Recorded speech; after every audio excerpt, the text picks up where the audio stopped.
안녕하세요. 사연 읽어주는 남녀입니다. 오늘도 와주셔서 감사드리며 그럼 오늘의 사연 바로 소개해드리겠습니다. 몇 해 전 그날 그 말을 듣기 전까지는 그저 자식들 덕분에 평생 행복할 일만 남았다고 생각했습니다. 남들이 다 저를 부러워할 만큼 자식 농사 하나는 끝내주게 지어놓았거든요. 공부면 공부, 성격이면 성격, 외모면 외모, 뭐 하나 빠지는 것이 없는 저의 3남매 자식들은 세상에 어디 내놓아도 부끄럽지 않은 아이들이죠. 그런 제 아이의 가슴에 대못을 박은 그 사람들을 생각하면 아직도 피가 거꾸로 솟는 기분이 든답니다. 저는 초등학교밖에 졸업하지 못한 사람이에요. 그 당시만 해도 다들 못 먹고 못 입고 살던 시절이라서 교육에 대한 열정이 지금과는 많이 달랐죠. 거기에 유난히도 어려웠던 가정 형편 때문에 남들이 학교 다니는 모습을 바라보며 저는 동생들 돌보고 집안일을 돕고 있었습니다. 그래서인지 유독 공부에 한이 맺혀 어떻게든 제 자식들에게만큼은 뒷바라지 해줄 수 있는 공부를 꼭 시켜주려고 악착같이 살았던 것 같아요. 덕분에 장성한 자식들은 어디 내놓아도 부끄럽지 않을 만한 좋은 직업을 갖게 되었죠. 제 자신도 자식농사 참 잘 지었다고 말할 수 있다고 생각하며 하루하루가 꿈같이 행복하게 살고 있었습니다. 나이가 들어가니 자식들이 이렇게 멋지게 장성하는 것보다 더 기쁜 일은 없었죠. 제가 거의 키우다시피 한 제 여동생은 이런 저를 보고 참 많이도 부러워했고 질투도 했었어요. 어머나, 우리 언니 아주 팔자가 폈네 폈어. 어제 보니까 하도 웃어서 주름살 만드는 것 같더라. 뭐? 아이고, 우리 동생이 뭐가 또 심사가 뒤틀리셨구만. 뭔데 그래? 말해봐. 언니는 뭐 그렇게 말하냐? 내가 뭐 그런 사람이야? 좋게들 잘 되는 거 보면 좋아서 그런 거지. 치, 내가 네 성격을 모르냐? 엄마 아버지보다 내가 너를 더 많이 키웠는데 난 네 표정 하나, 말투 하나만 봐도 무슨 일인지 다 알아. 그러니까 얼른 말이오, 얼른. 여동생에게는 2명의 자식들이 있었는데 학창 시절부터 속을 그렇게 많이 썩이더니 성인이 되어서도 겸손한 직장 하나 없이 알바를 전전하며 그렇게 살고 있었습니다. 그러니 아무리 좋으려고 해도 자기 자식과 비교가 될 수밖에 없었던 모양이에요. 저희 자식들이 좋은 대학교를 다니고 좋은 직장을 갖게 될 때마다 한 번씩 이렇게 심사가 뒤틀린 말들을 내뱉곤 했었죠. 하지만 그것도 다 저와 아주 가깝기 때문에 편하게 표현을 하는 방식이라는 것을 누구보다 잘 알고 있습니다. 늘 바쁘신 부모님 때문에 제가 동생을 돌보는 일이 많아서 24시간 내내 붙어 있었거든요. 미워할래야 미워할 수 없는 여동생과 저는 지금도 가까이에 살면서 하루에도 몇 번씩 통화를 하고 자주 만나며 늙어가고 있는 각별한 사이죠. 제 큰아들이 시험에 합격했을 때 여동생 내 큰아들은 알바를 하다가 누군가와 시비가 붙어서 경찰서에 갔었더군요. 하필 그때 또 그렇게 겹칠 게 뭐랍니까? 다행히도 저와 제 큰아들이 앞장서서 여동생의 일을 도와주었고 여동생의 아들은 무사히 경찰서를 빠져나올 수가 있었지만 여전히 여동생은 한숨을 달고 사는 중이었어요. 저보다 학교도 더 많이 다녔고 어린 시절에는 너무도 툴툴하던 여동생이 그렇게 사는 모습을 보면 아직도 가슴 한구석이 아프기도 합니다. 제가 가진 것 없는 집에 장남이랑 결혼을 한 것에 비해 여동생은 꽤나 물려받은 재산도 있는 남자에게 결혼을 했으니 더더욱 상상도 못했을 일이죠. 그래도 지금은 제게 무슨 일이 있으면 슈퍼우먼처럼 달려와 해결사 노릇을 해주는 사람이에요. 말만 틱틱거리고 시샘이 좀 많아서 그렇지 제게는 없어서는 안 될 소중한 사람이랍니다. 제 밑으로 남동생 3명과 여동생 1명이 슈루룩 달려있던 제게 어린 시절은 그렇게 행복하지만은 않았습니다. 특히나 학교를 가야 할 시간에 막내 동생을 업고 새벽 사일을 하고 돌아오신 엄마 아버지 아침 식사를 차려드려야 하는 일은 하루 일과 중에 제게 가장 슬픈 시간이었거든요. 아이 키 집에 가돼가지고 빨리빨리 밥상 안 차려놓고 여기까지 뭐한겨? 아해가 충전에 뒀구마이, 두드 터져서 원? 다 차렸어요, 아버지. 막내 이놈이 하도 일구고 채는 바람에 얼른 차릴게요. 성격 급하신 아버지, 그런 아버지의 끔찍도 못하시는 엄마까지 국민학교를 겨우 졸업하고는 그 다음부터는 동생들이 학교에 가는 모습만 바라보았으니 세계는 당연히 가슴 아픈 기억일 수밖에요. 그런 저는 집안에서 하고 싶은 것, 먹고 싶은 것, 말 한마디 못한 채 눈치만 보고 살았어요. 가부장적인 시골 집안에서 하루 종일 동사일에 쩌들어 후tum치는 아버지와 그런 아버지 옆에서 칙소리 한번 못 내시고 가만히 지켜보기만 하시는 어머니 밑에서 저는 당연히 살림 비천쯤 되는 마탈이었습니다. 그러던 어느 날은 저도 너무도 힘에 부쳐 용기를 내서 아버지께 한마디 드린 적이 있어요. 아버지, 나도 학교 가고 싶어요. 동생들은 다 저렇게 다니는데 왜 나만 못 가게 해요? 이게, 아유 어디 여자애가 아침부터 큰 소리를 내. 이 집안 말하면 딱 좋은 걸 하는구만. 학교 갈 거예요. 나도 내일부터 학교 갈 거라고요. 저만 왜 못 가요? 싫어요. 나도 갈 거예요. 학교 같은 소리하고 다 빠졌네. 아이 네 동생들 출줄이 학교 다니고 먹여 살리느라 네 애비는 허리가 다 다가도록 일하고 있는 거 안 보이냐? 아 괜히 바지인 줄 알아. 마딸은 그런 것이요. 학교에 가고 싶다고 용기를 내어 말한 어린 제게 아버지는 단호하게 거절하셨습니다. 그리고는 제게 마딸로 태어났으니 이렇게 집안에 두고 동생들 뒷바라지하는 것이 운명이라고 하셨죠. 그런 운명을 받아들이기 싫어 정말 많이 울었어요. 밤새 베갯잎을 적실 정도로 눈물을 흘린 적이 한두 번이 아니었을 정도였습니다. 그런 제 모습을 보고 엄마는 많이 가슴 아파하셨지만 그 당시 엄마의 친정집, 그러니까 제게 외갓에게 안 좋은 일이 좀 있어서 농사 지은 돈을 보내주셔야 하는 모양이었어요. 사정이 그렇다 보니 엄마는 항상 아버지에게 아무 말씀도 하지 못하셨던 상태였었죠. 구구절절 설명하자면 눈물이 앞을 가려서 차마 쉽게 말을 떼지도 못합니다. 그런데 지금 저도 자식을 키우며 생각해보면 얼마나 고달픈 인생을 사셨는지 어느 정도는 이해할 수 있을 것 같아요. 가진 것 하나 없이 시작해서 자식들 4명 줄줄이 낳고 먹고 살기도 고달픈데 저같애까지 경제적인 도움을 주어야 하는 입장이었으니 솔직히 얼마나 힘드셨겠어요. 지금은 고인이 되신 아버지를 생각하면 그저 그리운 뿐이죠. 아버지를 생각하면 가장 기억에 남는 일이 있었습니다. 지금의 남편을 만나 너무도 없는 집에 시집을 간다고 말씀을 드렸을 때 아버지는 처음으로 눈물을 보이셨었죠. 하이 뭐야, 아이 고생만 뒤지게 하고 살았는데 또 시집가서 고생하려고 이런 놈을 많이 하냐. 아버지, 이 사람 착하고 좋은 사람이에요. 지는 잘 살 테니 두고 보세요. 사람 사는 것이 그런 것이 아니요. 이 마음 먹은 대로 되는 것이 아닌데, 이 어째서. 이게 다 나 때문이다. 나 때문이요. 내가 너를 학교도 못 가게 하고, 그래서 그런 것이요, 그래서. 그땐 저는 아버지의 눈물을 처음으로 봤었어요.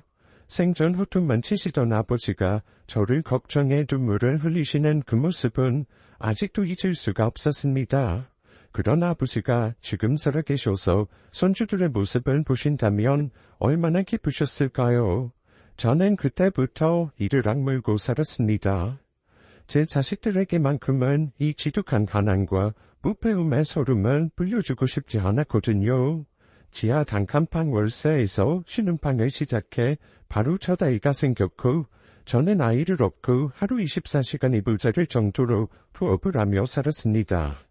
줄줄이 3명의 아이들을 얻고 나서 아이들이 학교에 다닐 때부터는 있는 돈 없는 돈 다 끌어서 힘들게 살면서도 자식들 교육에는 아주 1인자였었죠. 저의 남다른 교육열에 친하게 지내던 이웃사람들이 때로는 손가락질도 했었어요. 더군다나 제가 살던 동네가 썩 그리 잘 사는 것도 아니었고 저희 집 형편도 아주 어려운 편이었으니 제가 하는 행동들에 이해가 되지 않기도 했었을 겁니다. 제 옆집에서는 친한 이웃 동생은 제 모습을 보고 바보 같다고 얘기할 정도였어요. 아이고, 우리 언니 진짜 너무 아끼고 산다. 그 돈 아껴서 다 뭐 할게요? 자식들 그렇게 가르쳐봤자 크면 다 지들 잘난 맛에 살고 언니는 안중에도 없을걸. 적당히 좀 하면서 언니를 위해서 살아. 응? 그런 소리 말어. 내 입에 들어가는 맛있는 것보다 내 새끼들 머릿속에 넣어주는 공부가 나는 훨씬 더 맛있으니까 1,000원이 모여서 10,000원이 되고 10,000원이 모여서 100,000원 되는 거요. 난 안 먹어도 돼. 그래 언니 잘났다 잘났어. 자식들 실컷 가르쳐봐라. 나중에 후회만 하지. 이 바보처럼 답답한 언니 같으니라고. 저는 그 말에도 아랑곳하지 않고 제 방식대로 자식들을 교육해 나갔습니다. 때로는 저도 그냥 조금 더 여유롭게 살고 싶을 때도 많았어요. 아이 3명의 교육비로 나가는 돈만 줄여도 훨씬 더 생활이 유연해질 수 있었으니 말이죠.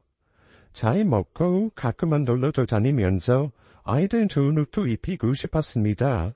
남들한테 옷도 입히고 시장에서 싸구려 물건들만 살 수밖에 없는 집안 형편이 때로는 원망스럽기도 했었어요. 그리고 그 과정에서 착하디 착한 큰아들마저 아주 지독한 사춘기를 겪다 보니 왠지 모르게 서글퍼지기도 했습니다. 아들 둘에 다른 아들 낳아 10여 년의 자식 때문에 속 썩은 적이 한 번도 없던 제게 어느 날 중학교 3학년이 되던 큰아들이 점점 반항을 하기 시작하더군요. 엄마, 다른 친구들은 다 메이커 신발 신고 다닌단 말이야. 나도 사주라고. 너도 그런 소리 할 거야? 엄마가 뭐라고 했어? 지금 메이커 신발 신고 다닌다고 전부가 아니라니까. 사람 자체가 메이커가 되려면 그런 신발가 바뀌어서 공부하고 또 해야 하는겨. 알겠어? 엄마는 왜 맨날 공부 얘기만 해? 누가 공부하고 싶대? 나도 학원 안 다니고 메이커 신발이랑 메이커 잠바 입고 다닐 거야. 그러니까 당장 학원 끊어줘. 이것이 또 그런 쓸데없는 소리 한다. 너 다시 한번 그런 소리 하면 아주 엄마가 혼쭐을 내줄 줄 알아. 알겠냐? 특히 어렸을 때부터 제 말이라면 투정 한번 부리지 않고 말을 잘 듣던 아이이다 보니 제가 받은 충격은 너무나도 컸습니다. 그런 그나들과 저는 2년이 넘는 시간 동안 많이도 부딪히면서 힘든 시간을 보냈었어요. 그럴 때마다 제 곁에서 저를 잘 달래주던 막내딸이 있었죠. 엄마, 많이 속상했지? 남자들은 몰라도 너무 몰라. 멍청한 큰오빠 같으니라고. 우리 엄마가 얼마나 힘들게 벌어서 학원 보내고 그러는 건데 말이야. 그치? 아이고야, 우리 딸이 이제 엄마 위로도 해줄 줄 아네. 엄마는 괜찮아. 엄마, 나는 세상에서 우리 엄마가 가장 위대하고 소중하고 또 멋진 사람이라고 생각해. 그러니까 오빠가 아무리 저렇게 속썩이고 남들이 뭐라고 해도 속상해하지 마. 아들 둘을 낳고 갑자기 찾아온 임신 소식에 남편도 저도 어떻게 해야 할까 고민이 많았었던 막내딸이 이렇게나 커서 제게 용기를 주는데 눈물이 앞을 가리더군요. 오빠들 귀에 들리지도 않고 툴툴하게 자신의 의견을 얘기하며 늘 밝고 씩씩하게 생활하는 막내딸을 보면 저는 남다른 애정이 솟구쳤습니다. 저는 맏딸로 태어나 부모님께 받은 사랑보다는 희생을 해야 한다는 강박에 살았었는데 제 딸에게만큼은 그렇게 하고 싶지 않았어요. 제 남편도 옛날 사람인지라 다른 시집잘 가면 된다라는 생각을 갖고 있었지만 저는 절대로 그렇게 생각하지 않았습니다. 제 남편에 대해서 잠시 얘기를 하자면요. 정말 전부지 않게 찢어지게 가난한 집 둘째 아들이었고 결혼할 때 꼴랑 단칸방 월세 보증금밖에 없던 사람이었답니다. 거기다가 구닥다리 옛날 사고방식을 갖고 있던 사람인지라 저와 살면서 시지고 볶고 참 많이도 싸웠었죠. 아니 우리 집 형편은 무슨 학원은 학원이야. 셋 다 이렇게 비싼 학원에 다니면 뭐 먹고 살라고. 모르는 소리 말아요 여보. 나는 있잖아. 우리 자식들이 어디 가서 당당하게 어깨 피고 다니는 모습 상상하면 지금 좀 못 먹고 힘들어도 괜찮다고 생각해요. 그러니까 내가 하는 일에 당신은 나서지 말아요. 아이 어피운내가 살림 말아먹을 소리를 하네. 사람이 주제를 알아야지 주제를. 당장에 학원 다 끊고 그 돈으로 적금이나 들어. 자기 앞가림은 다 자기들이 알아서 해야지. 어디 부모가 하나하나 챙겨주냐. 남편의 답답한 사고방식은 날이 갈수록 심해졌습니다. 아이들이 커나가면서 들어가는 돈도 많아졌고 먹는 양도 어마어마해졌으니 본인이 감당하기에 부담스러웠나 봐요. 하지만 저는 무슨 일이 있어도 아이들에게 좋은 교육적인 환경을 제공해주고 싶었기 때문에 꿋꿋하게 밀어붙였습니다. 또한 남편이 버는 월급으로는 턱없이 부족했기 때문에 24시간 하는 식당에서 야간 시간에 설거지까지 해가며 아이들을 가르쳤죠. 잠깐의 사춘기도 겪고 그랬지만 아이들은 모두 열심히 공부를 했고 그 결과 아이들 전부 다 좋은 대학교에 입학할 수 있었습니다. 대학교에 일단 보내놓고 나니 한숨 돌릴 여유가 좀 생기더군요. 특히 예민한 사춘기 시절을 보낸 그나들은 고등학교 때부터 미친듯이 공부에 매진하더니 똑하니 우리나라에서 가장 좋은 대학에 들어가지 뭡니까? 엄마 제가 진짜 죄송했어요. 그때는 왜 그렇게 바보 같았는지 모르겠어요. 사춘기가 괜히 사춘기요? 괜찮다. 엄마는 그래도 너를 포기하지 않고 이렇게 지켜낸 것만으로도 감사해요. 너를 잘 붙들어서 이렇게 좋은 대학까지 들어갔으니 더 이상 바랄 것이 뭐가 있겠냐? 우리 큰아들 앞으로 하고 싶은 일 다 하면서 멋지게 살아봐. 엄마 정말 고생 많았어요. 이제서도 알바하고 장학금 타서 더 이상 집에 손 벌리지 않을 거예요. 동생들도 제가 최대한 도와줄게요. 기특하게 처리된 그나들은 대학교를 들어간 후부터 정말 열심히 살더군요.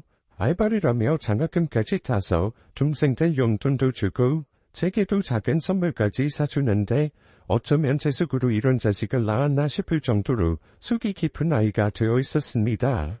항상 밝은 모습으로 가족들을 위해 헌신해주는 모습을 보니 마치 저의 어린 시절 모습을 보는 것 같아 눈물도 났었어요. 특히나 그나들은 막내 여동생에 잘 챙겨주었어요. 대학 생활을 해보니 나쁜 남자애들이 많다고 하면서 어떤 때는 여동생에게 지 애비보다 더한 잔소리를 하기도 했었죠. 너도 남자애들이랑 절대로 울려서 밤늦게까지 돌아다니면 안 된다. 알았어. 이제 대학생 됐다고 막 풀어줘서 술 먹고 그러지 말고. 오빠, 그게 무슨 말이야? 나도 이제 성인이라고. 대학교에 남자도 있고 여자도 있고 그런데 어떻게 여자애들하고 만드냐? 왜 그래 갑자기?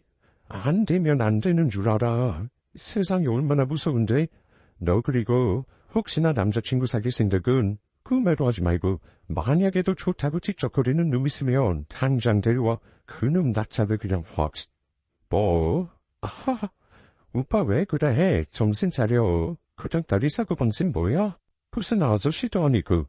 둘의 대화를 듣고 있노라면 저는 가끔 피식 웃음이 나오기도 했습니다.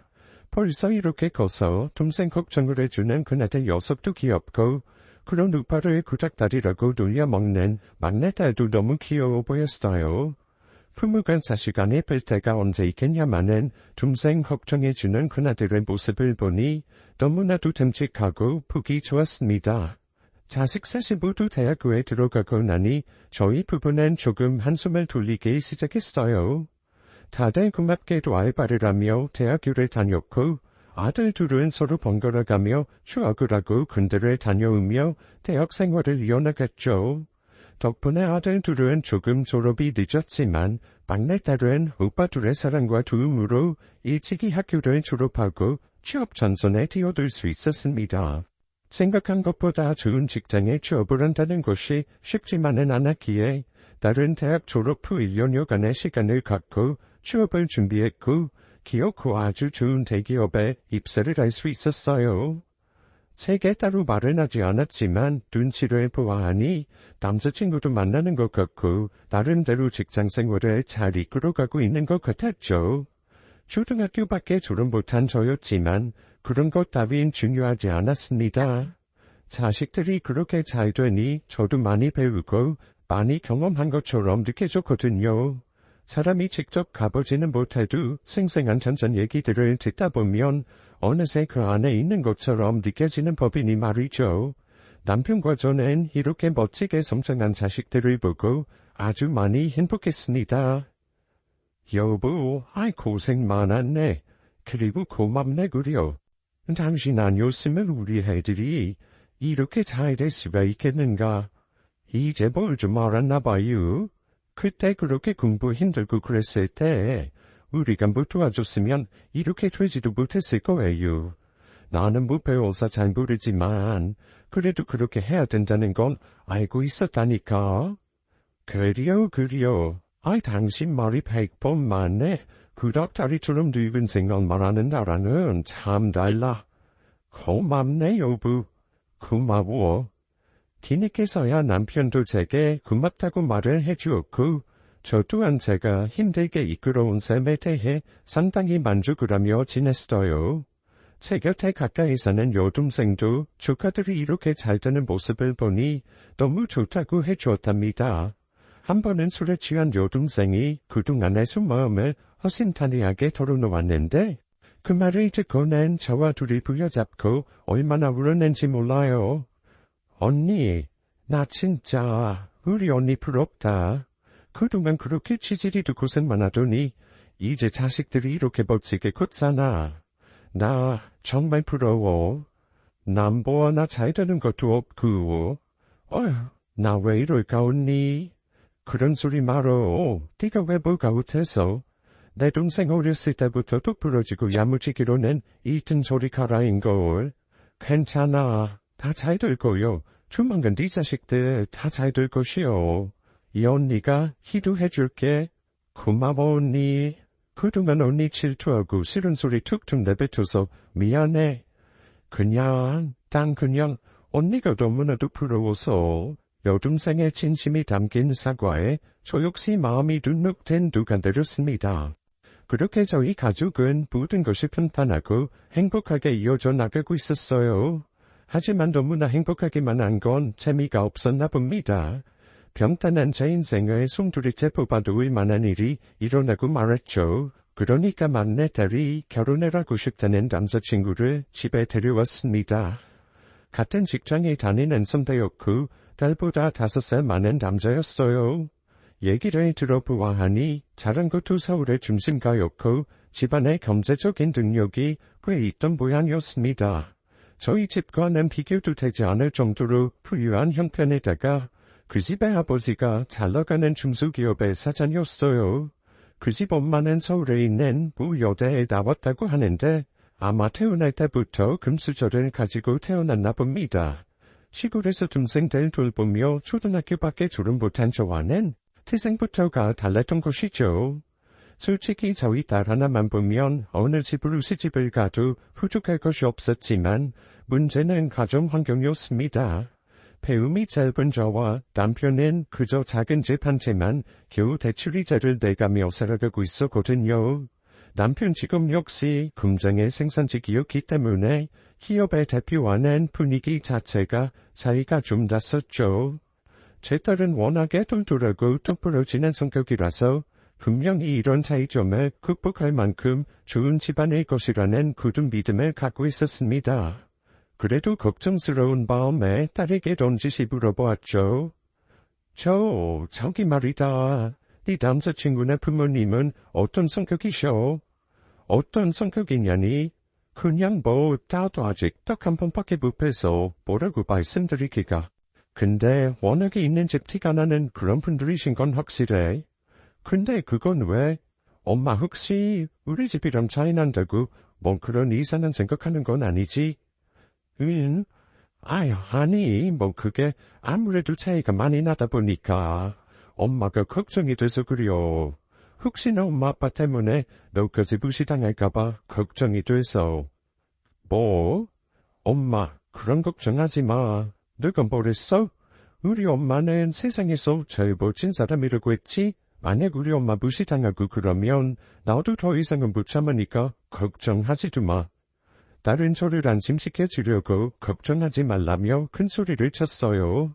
하지만 왠지 모르는 불안감은 계속해서 제 마음속 깊이 자리를 차지했습니다. 남편 역시 그런 집안에 결혼을 하면 딸이 무시를 당할 수도 있다면서 걱정을 했죠. 하지만 결혼을 하고 싶다고 저희 부부를 찾아온 딸의 남자친구는 생각보다 정말 괜찮은 사람이더군요. 겉모습부터 말하는 것까지 귀티가 절절 흐르긴 했지만 보이는 것에만 치중하는 것 같아 보이지는 않았죠.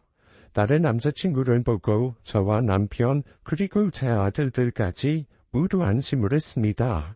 그 부모의 그 자식이라는 말이 있잖아요. 사회적인 지위가 있어도 인성이 잘 갖춰져 있으신 분이라면 별 문제될 것이 없다는 생각마저 들었죠. 그나마 조금이라도 편안한 마음을 가지고 기다렸고 드디어 다가온 상견례 날짜. 서울 중심가에 있는 아주 고급진 곳에서 상견례를 하게 되었습니다. 날짜부터 시간까지 일방적으로 분부를 해서 저희 부부는 시댁에 중요한 행사가 있었는데도 그것까지 미뤄가며 상견례 날짜를 맞췄어요. 전 만남부터 실례라고 생각했었죠. 상견례 자리에서 처음 본 예비 안사도는 고급스러운 옷과 명품백, 그리고 구상하게 드라이를 한 헤어스타일과 자연스러운 화장을 하고 있었는데 처음 볼 때부터 알 수 없이 저를 살짝 압박했습니다. 제가 아무리 꾸미고 나온다고 해도 평생의 식당과 공장만 다녀본 제가 할 수 있는 것은 한계가 있는 법이니까요. 슬쩍 엿보게 된 예비사돈 부부의 분위기는 제가 여태껏 살아보면서 겪었던 사람들과는 너무나 달랐습니다. 말투부터 음매무새까지 뭐 하나 과한 행동을 하지도 않더군요. 괜히 기가 죽어서 쭈뼛거리며 별로 말도 못하고 인사만 구벅했는데 그런 저희를 보고 낸 예비사위인 딸의 남자친구가 말을 했습니다. 아버님, 어머님, 저희 부모님이세요. 편하게 말씀 나누세요. 어려우신 분들 아니세요. 그래요. 그럴게요. 이상하게 얼굴이 화끈거리는 느낌까지 들면서 그 자리에 앉아 있었는데 밥이 코로 들어가는지 입으로 들어가는지도 모르겠더라고요. 인상만 쓰고 묵직하게 있다가 별로 말도 안 하시던 예비사도는 제 남편에게 물었습니다. 따님이 워낙에 야무지고 똑부러져서 직장에서도 인정받고 있다고 들었습니다. 따님 참 잘 키우셨네요. 아이고 감사합니다. 아드님도 정말 멋진 청년인 것 같아서 제 마음이 아주 든든합니다. 뭐 제 아들이라서가 아니라 솔직히 뭐 하나 빠지는 게 없는 아인데 뭐 너무 착하고 순해서 달이에요. 특히나 이상한 무구통 점심 같은 것이 많아서 제대로 사람을 끊지 못하는 것이 좀 단점이긴 하지만요. 그래도 그게 다 인성이 좋다는 뜻 아니겠습니까? 아이고 저 좋은 쪽으로 생각해도 되실 것 같은데요. 사돈 쪽에서 보시면 좋은 쪽이시지만 뭐 솔직히 저희 쪽에서는 그게 장점이 아니거든요. 결혼을 동점으로 하는 것도 아니고 아시다시피 예비사돈 낮은 중저음에 점잖은 목소리로 이야기를 이어나가셨는데 자세히 생각해보니 그게 바로 저희 집을 깔아뭉개는 듯한 말이었습니다. 처음 몇 마디는 별로 신경 쓰지 않으려고 생각을 했는데 시간이 지나면서 말을 많이 섞어나갈수록 그런 부분들이 점점 심해지는 게 아니겠어요. 몹시 기분이 상해서 제 표정은 점점 이상해지기 시작했습니다. 하지만 그때마다 제 딸아이를 생각했고 참고 또 참아야 한다고 느꼈죠. 저의 이런 말투 하나 표정 하나가 장차 시부모님 될 사람들한테 얼마나 큰 영향을 끼칠지를 생각하니 몹시 걱정이 되더라고요. 못마땅해 하는 예비 안사돈의 얼굴 표정을 보면서 억지로 밥 몇 숟가락을 두고 결국 그 자리는 끝이 났습니다. 중간중간에 결혼 날짜며 예단 예물에 대한 이야기가 나왔지만 예비 안사돈이 따로 제게 연락을 한다고 하여 말이 채금 매짐도 맺지 못한 상태로 흐지부지 끝이 나버렸죠. 화장실에 다녀와서 손에 씻지 않은 것 같은 구린 느낌이 팍 드는 상견례 자리였어요. 저는 결국 급제를 하게 되었고 집으로 돌아오는 길에 중간에 차를 멈춰서고 길거리 한쪽에서 구토를 하기까지 했습니다. 아무리 해도 내려가지 않는 체기 때문에 병원 응급실까지 가서 딩거를 맞았고 그 후로 며칠간은 자리에서 일어나지도 못할 정도로 끙끙 앓았어요. 당신 왜 그래? 아이 괜찮아. 이제 키운대야지. 생존 안 아프던 사람이. 미안해요 여보. 내가 좀 속이 상해서. 갱년기인지 그냥 이것저것 다 싫고 아마 딸이 시집간다고 해서 제 마음이 힘든가 봐요. 나 좀 모르는 체 해줘. 사람 참 다른 사람 생각은 안 해. 민지가 엄마 이상하다고 얼마나 걱정을 하고 있는데 당신 딸만 생각해. 나라고 왜 모르겠어. 당신 마음 다해지. 다른 건 생각하지 말고 그냥 당신 딸 하나만 생각하라고 내 말 하라지지. 남편의 말을 듣고 보니 제가 너무 바보 같다는 생각이 들었습니다. 제 자존심이 뭐가 중요하겠어요. 제 딸이 좋은 집에 시집가서 가난하게 사는 것보다 더 중요한 것은 없는데 말이죠. 생각해보니 제가 누워있는 며칠 동안 딸내미가 제 눈치를 보는 것 같기도 했습니다. 괜히 안절부절 못하면서 제 기분을 살피고 혹시나 제가 마음이 언짢은 것은 아닌지 이런저런 이야기들을 하며 저를 떠보기도 했었거든요. 마음을 꼭 다잡고 키도 잘 안 들리는 친정엄마에게 전화를 한 통 걸었습니다. 엄마, 내 목소리 잘 들려? 어디 아픈 데는 없는 거야? 아이고, 우리 딸이네. 난 멀쩡요, 아주 멀쩡요. 걱정하지도 마라. 전화해줘서 고맙다. 고마워, 우리 딸. 엄마는 나 결혼할 때 어땠어? 내가 가진 것 하나도 없는 이서방 데리고 왔을 때 엄청 반대했었잖아. 그럼 내 딸 시집가서 고생할 것 같은데 당연히 반대해야지. 세상 그 어떤 애미가 그런 결혼을 좋아하겠어. 그럼 내가 만약 시집에 돈도 많고 그런 사람 데려왔으면 어땠을 것 같아? 얼씨구나 해야지. 어차피 남자들은 다 똑같은 법이요. 기왕이면 다음치 말하고 돈 많으면 한소호제. 네 아버지도 돈이 없으니 평생을 저 자식 고생시키잖아. 왜? 무슨 일 있는 거요? 왜 갑자기 그런 걸 물어? 친정엄마의 말을 들으니 정말 제가 딸을 위해서 꼭 참아야겠다는 생각이 들었습니다. 그 뒤로 이부자리를 박차고 일어나 맛있는 음식을 만들고 일부러 크게 노래도 틀어놓았어요. 지난 상견례의 자리는 모두 싹 잊어버리고 일부러 제 기분을 좋게 만들고 싶었죠. 제 기분이 좋아진 것을 보더니 딸도 덩달아 한바구음을 지었습니다. 엄마, 뭐 기분 좋은 일 있는 거야? 이제 안 아파? 응? 그럼. 우리 딸 그 시집 가면 엄마 음식도 많이 못 먹을 것 같아서 오늘은 특별히 우리 솜씨 좀 뽐내봤다. 엄마 실력 알지? 와, 진짜 우리 엄마는 언제 봐도 멋지다니까. 진짜 최고야. 우리 엄마 최고. 그런 딸의 모습을 보니 제 마음도 좋더군요. 직장의 사정 때문에 피치 못하게 상견례 자리에 참석하지 못한 두 아들들은 아무것도 모르고 그저 여동생이 좋은 집안에 시집가는 것에 박수를 쳐주었습니다. 저 또한 속사정까지 얘기하고 싶지 않아서 말을 하지 않았기 때문에 두 아들 녀석들은 그저 너무나도 편안하고 행복하게 결혼을 준비하는 줄로만 알고 있었죠. 그렇게 얼마의 시간이 지났을까? 아무리 기다려도 예비한 사돈의 연락은 오지 않았습니다. 결혼을 하려면 결혼 날짜부터 시작해서 식장 예약도 해야 하고 예단이며 이것저것 해야 할 것이 한두 개가 아니었는데 말이에요. 제 여동생에게 이야기를 꺼냈더니 뭔가 분명히 이상한 부분이 있다고 했습니다. 아니 언니, 생각을 해봐. 10월쯤 결혼시킬 거라면서. 상견례까지 했는데 왜 연락이 없는 거야? 결혼하려면 이것저것 준비할 게 얼마나 많은데. 혹시 뭐 그쪽 집에서 이상한 쿵쿵이라도 있는 거 아니야? 응? 이상한 쿵쿵이라니 뭐 그런 소리가 다 있니? 너도 사돈 되실 분들한테 말 좀 조심해라. 아니야. 분명히 뭐가 이상해. 민지는 뭐래? 민지는 무슨 얘기라도 들었을 것 아니야. 그냥 좀 기다려보지 뭐.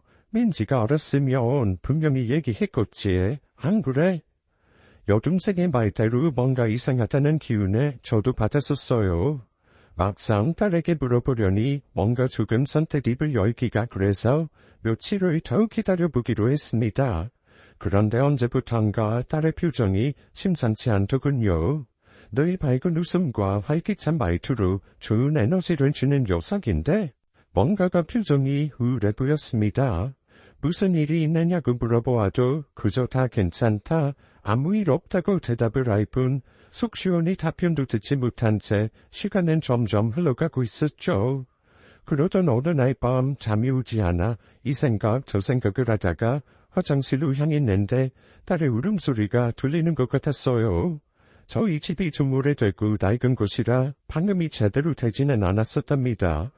아주 작은 소리로 혼자 흐느끼며 울고 있는 딸의 방 앞으로 저도 모르게 발걸음이 향했죠.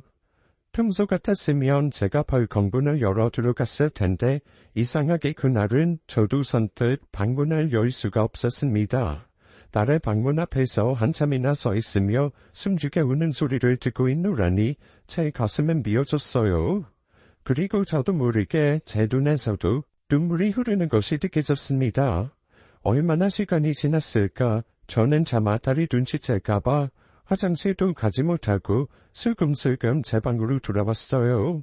문소리에 깬 남편이 제게 물었습니다. 왜 잠도 안 자고 그러고 있어? 어디가 또 안 좋은 거야? 여보, 저기 아무래도 민지가 이상해. 저렇게 새벽에 숨죽여 울고 있을 애가 아닌데. 뭐? 아이, 우리 딸이 울고 있다고. 왜? 뭐 때문에 결혼을 앞둔 여자도 저렇게 우는 거야? 아이고, 소리 났죠. 다투 컸어. 저는 그 후로 잠을 자지 못하고 뜬 눈으로 밤을 지새웠어요. 다음날 아침 딸도 퉁퉁 부은 눈으로 제 얼굴을 똑바로 쳐다보지도 않은 채 밥도 먹지 않고 출근을 해버렸습니다. 여동생 말대로 저는 뭔가가 분명히 잘못되고 있다는 것을 직감할 수 있었고 용기를 내서 딸의 회사로 찾아갔어요. 딸에게 점심을 사달라고 한 후 사무실 근처 식당에서 마주한 딸은 여전히 제 눈을 똑바로 쳐다보지 못했습니다. 우리 딸, 무슨 일 있어? 응? 그런 거지? 무슨 일 있는 거지? 엄마한테 말해봐. 결혼 앞둔 아가씨가 새벽에 숨죽여 울 일이 뭐가 있는 거야? 응? 엄마. 그래, 엄마야. 엄마 여기 있잖여. 얼른 말해봐. 내 뱃속으로 낳은 자식이 그렇게 새벽에 울고 있으면 이 애미 마음은 찢어지는 것이오. 미안해, 엄마. 정말 미안해. 나 그 사람 너무 사랑해. 너무 사랑하는데 그래서 더 힘들어. 우리 엄마 세상에서 가장 멋진 사람인데 저는 직감적으로 딸의 결혼에 문제가 생겼다는 것을 알 수 있었습니다. 한참을 울먹이며 제게 미안하다고 하던 딸은 잠시 후 마음을 가다듬고는 하나하나 그동안 있었던 일에 대해 이야기하기 시작했어요. 몇 번이나 딸은 예비사돈 댁에 불려갔었으며 그곳에서 차마 입에 담기도 힘든 친정에 대한 무시와 비난을 듣고 있었던 모양입니다. 우배운 사람들, 무식한 사람들, 가정 환경이 그러니까 앞으로 이세가 걱정된다는 두 개 말을 들었다는데 세상 존재 배운 사람들이 이렇게나 무서운 말을 할 줄은 상상도 못했던 일이었죠. 그 말들을 쏟아내며 딸은 거위거위하며 숨이 넘어가도록 울어제꼈습니다. 엄마, 우리 엄마, 미안해. 내가 그런 말을 듣고도 그러고도 결혼을 한다고 생각하고 있으니 엄마 미안해. 그만 울어, 그만. 이 애미가 못나서 미안요. 애미 초등학교밖에 못 나온 거 맞는데 뭘 그려. 딸과 저는 그날 점심 식사도 제대로 하지 못한 채 그대로 밖으로 나와버렸고 저는 지하철을 몇 번이나 갈아타며 다시 집으로 향했습니다.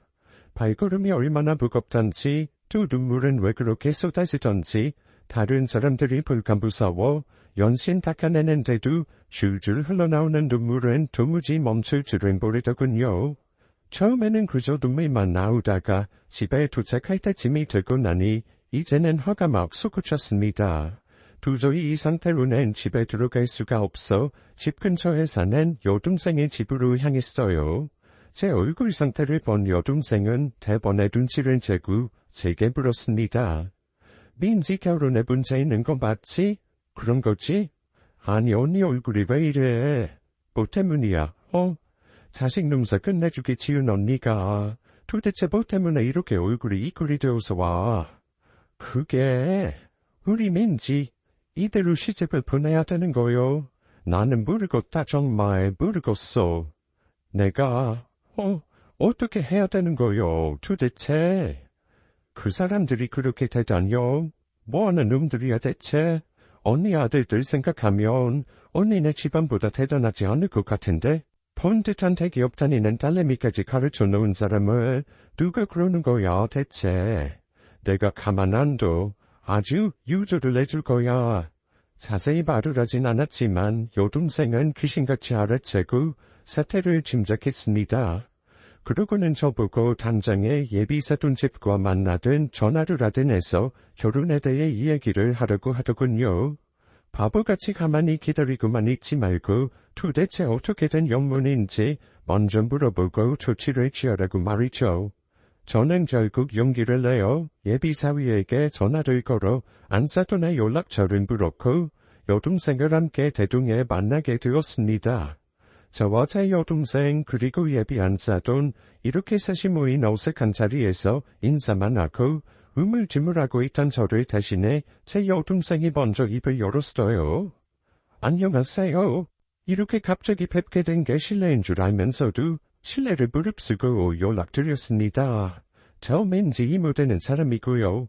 네, 실례인 거 하시면 다행이네요. 그래서요, 용건이 뭐죠? 제가 민지 양에게 알아듣게 설명을 했는데 뭘 설명했다는 거죠? 우리 조카 결혼하는 거 아니었나요? 얘기 듣기로는 상견례 자리까지 하시고 그 다음부터는 전혀 연락도 없으시고 하시니까 앞으로 뭐가 어떻게 되는지는 알아야 될 것 같은데요. 참나. 이래서 내가 못 배운 사람들하고는 상종을 하지 않아야 하는데 제가 알아듣게 설명했고요. 딱 까놓고 얘기해서 저 민지양 만족합니다. 마음에 들어요. 애가 아주 똑부러지고 톡톡하고 여자로서 연봉도 그 정도면 괜찮고요. 다만 뭐요? 무슨 말씀이 하고 싶은 거죠? 다만 가정 환경이 너무 좋지 않고 무식하다 보니 저는 그런 사람하고 상종하고 싶지는 않아요. 이런 말씀 드리긴 뭐하지만 저 민지양, 아니 우리 며느리 구하라고 생각하기로 했습니다. 예비 안사돈의 말에 저와 여동생은 너무 놀라 순간 멍하니 아무 말도 하지 못했습니다. 분명히 그 입에서 구하라는 말이 나왔거든요. 저기요. 저기 안사돈. 구하라뇨? 지금 구하라고 하신 거 맞나요? 민지 양이 말하네요. 저는 앞으로 모든 것들을 다 민지 양하고만 함께하고 싶다고 했습니다.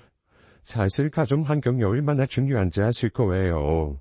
나중에 우리 손주가 혹시 외갓집에 갔다가 말도 안 되는 멍청한 행동들 하면 책임지실 거예요. 저는 제 며느리의 구하라고 생각할 테니 사돈댁은 없는 셈 치죠 뭐. 그게 피잡해 것 같네요. 옆에 있던 여동생은 더 이상 참지 못하고 테이블 위에 우여져 있던 물컵을 예비사돈 얼굴에 부어버렸습니다. 뭐야 당신? 도대체 뭐야? 인연이 정말 내 귀한 언니랑 축하한테 뭐? 그와? 없는 셈을 쳐? 네 인연이 뭔데 없는 셈을 쳐? 이게 정말 보자 하니까 정말 무식하기 짝이 없군요. 못 배운 게 바로 이런 데서 티가 나는 겁니다. 예상은 했지만 이 정도일 줄은 몰랐네요. 진짜 어떻게 그런 자식을 낳았는지 신기하네요. 저는 더 이상 아무 얘기도 하지 않겠습니다. 물컵으로 시원하게 한 방 맞은 예비 안사돈은 그대로 자리를 일어나 그곳에 빠져나가려고 했어요. 하지만 제 여동생은 쉽게 보내주지 않았습니다. 결국 예비한 사돈의 뒷머리채를 붙들고 카페 안에 난장판으로 만들어버렸죠. 카페 사장과 알바생 둘이 와서 제 여동생을 말리고 난리도 아니었어요. 막상 당사자인 저는 다리가 후달거리고 너무 심장이 떨려서 아무 말도 하지 못한 채 멍하니 앉아만 있었고 연신 눈물이 흐르고 있었어요. 잠시 후 저희가 만난다는 것을 알게 된 딸과 예비사위가 그 자리로 오게 되었고 결국 모든 사실이 달려났습니다. 이런 사실을 모르고 있던 딸의 남자친구도 적잖이 놀란 눈치더군요. 딸은 말했습니다. 당장 파혼이야. 나 당신 같은 이런 집안과 결혼 못해. 어떻게 사람의 딸을 쓰고 그런 말을 해? 우리 엄마가 도대체 뭘 잘못했어? 자기야 왜 그래? 미안해. 내가 우리 엄마한테라서 잘 말할게. 잘 말해서 사과드리라고 할게. 내가 정말 미안해. 네가 미안하면 우리 파혼해. 내가 저번에도 니네 엄마한테 그런 말 듣고 참고 있었는데 더 이상은 못 참겠다. 내가 자기를 많이 사랑한 건 맞는데 우리 부모님 욕되게 하는 당신 부모님을 평생 존경하지 못할 것 같아. 내 인생에서 빠져줘. 너랑 니네 엄마 아빠 모두. 딸은 저를 부축하며 그곳에 빠져나왔고 여동생은 여전히 분이 풀리지 않아 씩씩대고 있었습니다. 내가 아주 그녀의 멱살을 잡아 바닥에 내팽개쳐버렸어야 하는 건데 언니는 억울하지도 않아. 바보같이 멍하게 가만히만 있어 왜?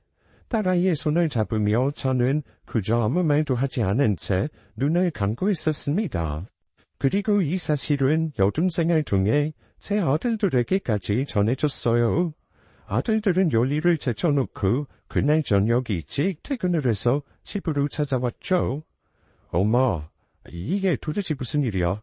그쪽 집안에서 도대체 뭐길래, 뭐가 그렇게 대단하길래 우리 엄마 내가 평생 끝까지 지켜준다고 했지. 나 가만 안 둬. 그놈들 내가 아주 그냥. 엄마 일단 안정을 취하고 호흡 좀 해요. 형 그리고 민지야, 나랑 따로 얘기 좀 해. 둘째 아들은 형과 동생을 불러 밖으로 나가 따로 이야기를 하는 것 같았습니다.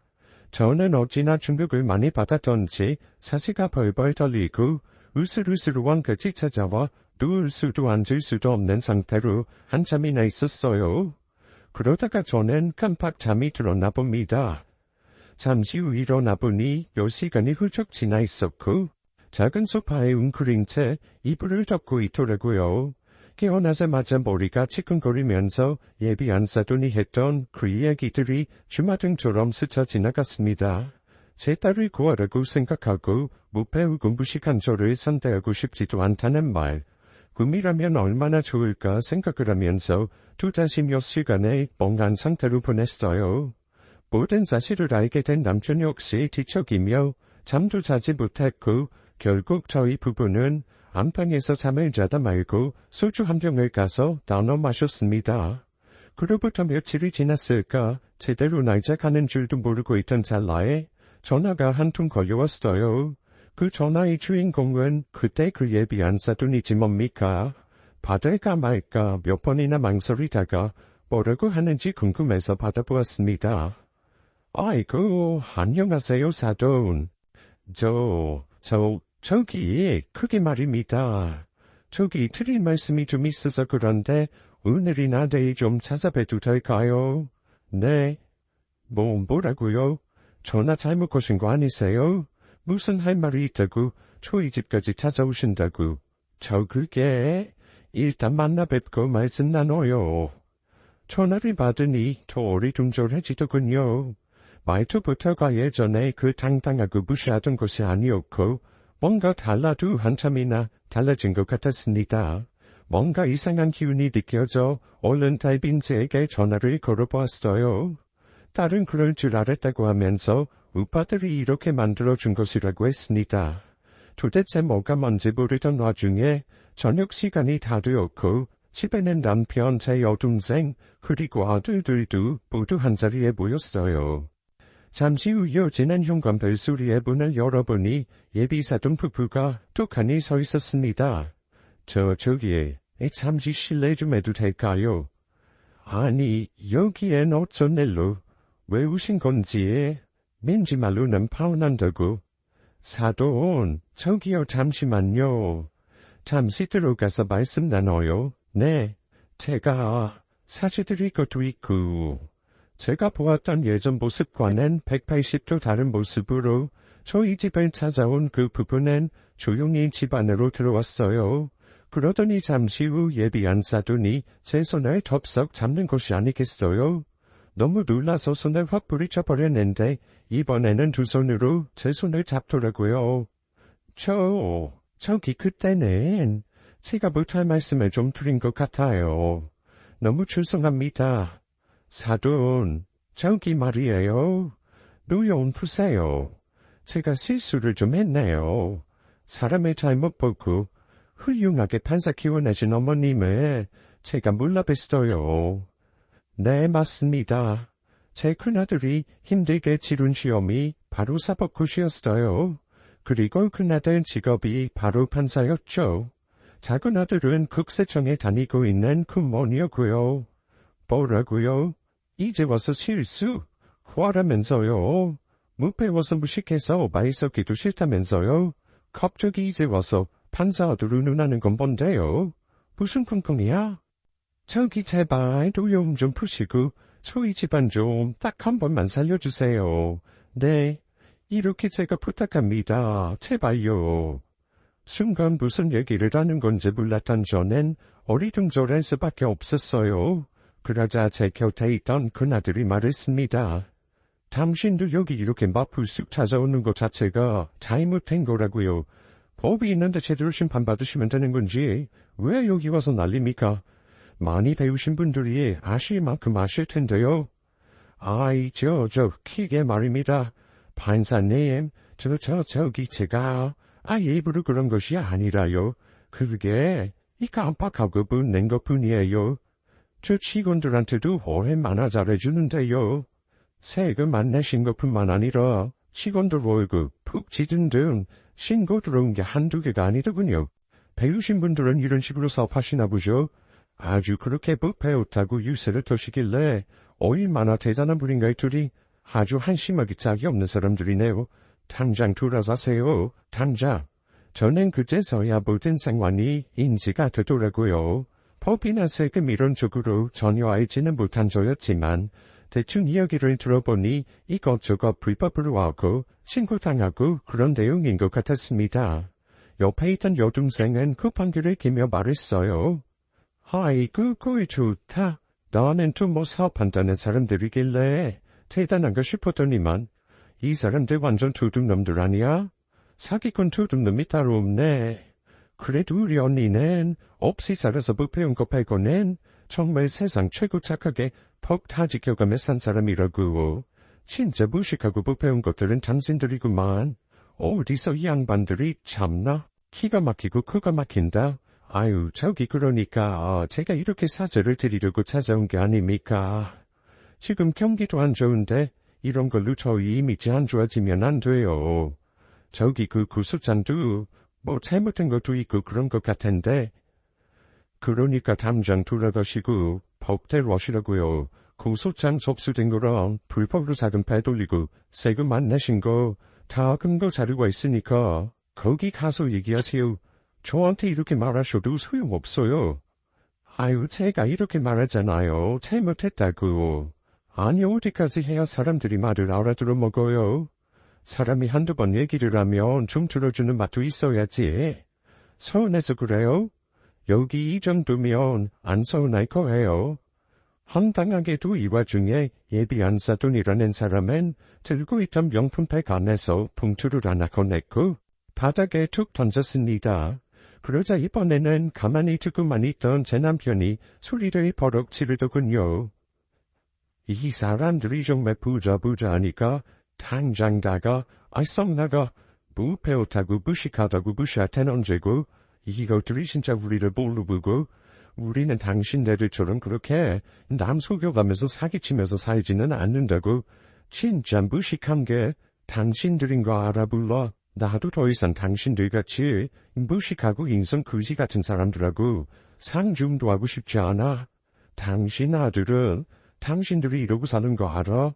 나 같으면 당신 같은 부모 있느니 창피해서라도 구하라고 보더니 같아. 어떻게 당신 아들 구하라고 생각하고 사위안보 삼아줘? 뭐가 어째? 구하? 이 사람이 말 다 했어? 어디서 함부로 남의 집 귀한 자식을 구하라고 해? 어디서 감히 내 아들을? 내 자식 귀한 줄 알면 남의 자식 귀한 줄도 알아야지. 무식한 것 같아서 내가 속담 하나 알려줄 테니 잘 들어요. 퇴로 주고 말로 받는다. 이런 말 들어봤나? 다 당신들 같은 무식한 사람들한테 하는 말이니 새겨 듣고 다시는 연락하지 마. 다 당신같이 파렴치하고 무상식한 집안에 절대 못 주니까 알아들어. 제 남편 말을 듣고 분노를 참지 못한 예비사도는 남편의 멱살을 잡고 난리도 아니었습니다. 제 여동생과 아들과 딸이 그 모습을 보고 가만히 있을 리가 없죠. 멱살 잡은 손에 떼어내고 그러는 와중에 집안에 있던 물건들이 바닥으로 쏟아지고 말 그대로 난장판이 되어버렸어요. 한바탕 그렇게 하고 나니 그 두 부부는 두 개나 돼 저희 집을 나갔고 저는 왠지 모르게 속이 다 후련해지는 것 같았습니다. 딸의 결혼 소식을 듣고 나서부터 새끼가 내려가지 않아 고생을 했었는데 그날 이후로 아주 속이 상 내려가는 것이 시국이 막 엄청 땡기고 기분이 좋아지더라고요. 10년 묵은 체증이 내려간다는 말이 딱 이럴 때 쓴다는 것을 느끼기까지 했답니다. 그날 이후 그 부부의 사업체는 영업 정지를 받게 되었어요. 세금비 납의 공금 횡령과 직원들 월급비 납건까지 여러 가지 문제로 골치를 썩었던 모양이에요. 아들들을 통해서 그 사실을 모두 다 듣고 있었는데 한편으로는 제 딸이 좀 걱정이 되기도 했습니다. 아무리 그래도 저희 딸이 너무나도 사랑하던 남자였는데 속이 좋을 리가 있겠어요. 하지만 긍정적인 딸은 이내 훌훌 털어버리고 일과 운동에 집중을 하면서 새로운 삶을 살아가려고 노력하고 있었습니다. 엄마, 오늘 내가 테니스라는 운동을 해봤는데 말이야.